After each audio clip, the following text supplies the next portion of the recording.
I sort of stopped reading plays, and I'm a bad girl. But then I got my oomph back because I got this in the mail.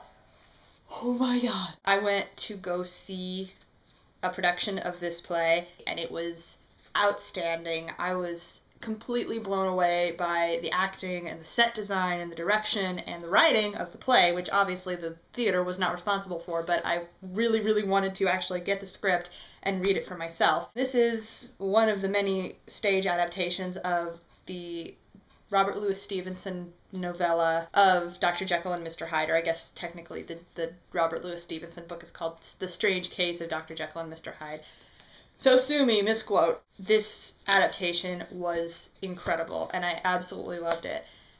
One of the reasons is I kind of have, apparently, a fascination with this kind of be careful what you wish for sci-fi type story, and you probably wouldn't think of Dr. Jekyll and Mr. Hyde as sci-fi, but it kind of is. One of my favorite musicals in the world is a musical adaptation of Frankenstein by Mary Shelley, and I'm not talking about Young Frankenstein. That is a good show too, but it's not what I'm talking about. And it's so good. You should go look up the music because it's amazing, and the music is breathtaking and just with Frankenstein, and this is true of the original book too, it's very in your face about you shouldn't go too far with science because terrible, terrible things will happen. In the case of Frankenstein, it's you can't bring back the dead and play God, because if you do, everyone around you will end up dead and your whole life will be ruined, and then you'll slowly die in the Arctic with this thing that you created staring at you. I don't know.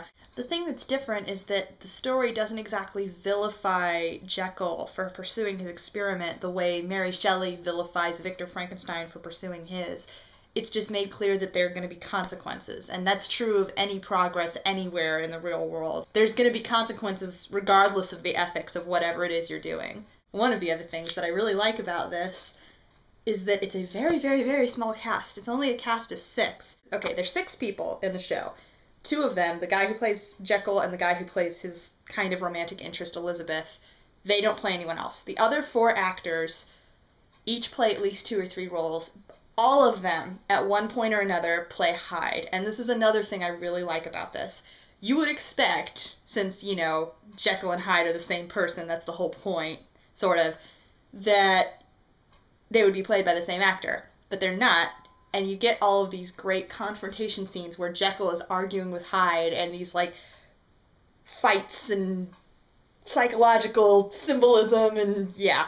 So I think it's really cool that Hyde is not played by the same actor who plays Jekyll, because it very much portrays the sense that Jekyll thinks that he's not in any way connected to Hyde, even though he is part of him, which is the point. But Hyde is played by 4 different actors throughout the course of the show, and at some point you have more than one of them on stage. One of the points that I got from this show was that it isn't as binary as Jekyll thinks it is. Jekyll has this whole monologue about how he believes that there are 2 minds in every human being. The good self, which is like your morals and your serenity, and then your like animalistic base desires and instincts.